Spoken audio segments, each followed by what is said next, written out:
hommik läks hästi, et rütm oli hea ja kiirus oli ka hea. Katsed olid väga ägedad selle poolest, et šikaane ei olnud ja hästi kurviline ja niisugune käänuline oli. Ja mulle meeldib rohkem niisugusel teel sõita. Hommikul oli suhteliselt pehme, et oli tolmune, et libe oli. Ja siis peale esimest läbimist, teisel läbimisel oli palju parem ja puhtam, et sai palju kiirem sõita. Eksimisi väga ei olnud, aga võib-olla väiksed näpukad olid. Kaldusin natuke liiga palju välja, et siis kaotasin natuke aega sellega. Et tehniliselt läks täna hästi, et autol oli kõik korras ja kõik töötas. Et tulime rallile siis plaaniga, et kindlalt punkte võtta ja teha siis puhast sõitu. Esimesel katsel kohe hoogu üles ei saanud päris head, aga teisel katsel juba hakkas päris hästi minema. Ja need üldised metsavahe-katsed tulid üldse päris hästi välja, et 5. katsel jäin siis absoluudi 3. ja see metsakatse jäi ka nagu ralli jooksul mu lemmikuks. Siin oli ka väga vähe šikaane, siis oli ka väga nagu mõnus sõit, et mulle eriti ei meeldi need šikaanid ja niisugused nikerdused. Oli ka niisuguseid nagu trikikohti, et näiteks siin Kehala baaris rajal enne finišit sirge peal oli šikaan või slaalom, aga nagu see oli kohe nuki taga ning oli päris keeruline seda ära võtta ilusti, et ma isegi esimene läbimine pidurdasin selle pikaks ja tagurdasin.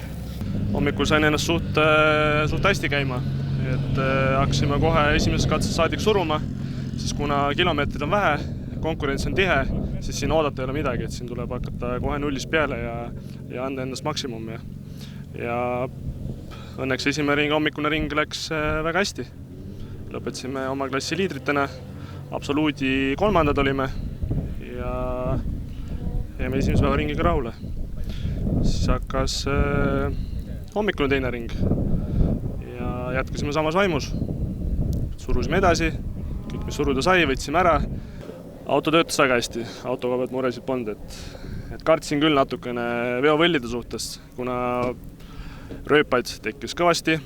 Niisugust lainelist osa, kus vedrustust põrkas kogu aeg, veovõll saab sealt meeletult lööke ja asju, et ma kartsin, et äkki võib murduda, aga läks hästi. Esimest 3 katset ma arvan, et olid täitsa okeid. Et saime kohe enam-vähem hoo sisse ja kohanesin auto kiiresti. Auto ei ole üldse minu oma tegelikult, et ütleme, et selle autoga esimene võistlus. Ja siis päeva teises osas saime kohe mõlemal katsel saime rehvi lõhkumise, et õnneks katse lõpp kannatas ära sõita, et erist ajalist kaotust tulnud, et nikerdamise osa peal siis, kuna üks esirehv oli juba peaaegu tühina, oli veits probleeme, kuid sõitsime rahulikult lõpuni ja saime hakkama. Rehvi purunemiste kohta veel saan lisada, et ega reaalselt ei ländki rehvid katki, et tegelikult oli raja peal suured kivid, mis lõhkusid tegelikult välja ära. Et sealt ka see õnneks oli niimoodi, et rehvid läksid aeglaselt tühjaks mõlemal juhul ja saime ära käia selle lühikese katse peal. Sõitsime reaalselt tühja rehviga selle läbi. Ka tagasi servisesse tühja rehviga. Saime varud täiendada. Tulid uued katsed siis päeva 3. osa. Seal Mirko sõitis ilma legendita selle 9. katse, sest et mina suutsin umbes 3. kurvis kärje kaotada ja seda lõpuni kätte ei saanudki. Ja siis jõudsime päeva 4.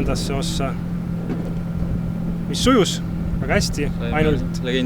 Saime legendi klappima, ainult oli siis Kehala ringi viimasel läbimisel ehk siis viimasel katsel vajusime korraks lahtise sisse, kus läksid mõned sekundid kaotsi, circa 5 sekundit umbes, aga kuna 9. katse õnnestus väga hästi, siis